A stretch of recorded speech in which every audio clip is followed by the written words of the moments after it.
High, আমি মিলন।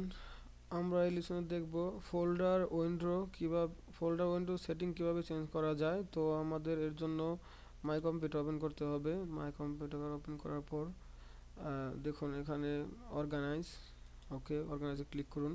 তো এখানে ফোল্ডার অ্যান্ড সার্চ অপশন লেখা আছে, এখানে ক্লিক করুন। এখানে ক্লিক করার পর এখানে জেনারেলে রাখবেন এভাবে।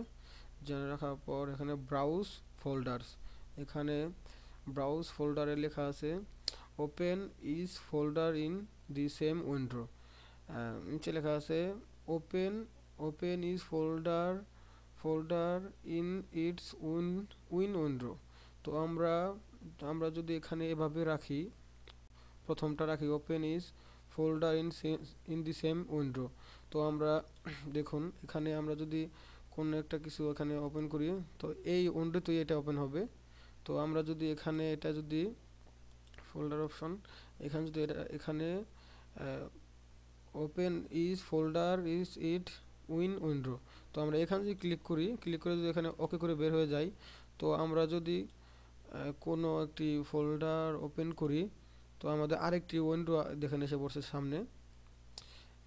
দেখুন এভাবে এখানে আমাদের দুইটি উইন্ডো হয়ে গেছে। আমরা এখানে এখন যে কয়টি ফোল্ডার ওপেন করব সেই কয়টি উইন্ডো হবে দেখুন এভাবে।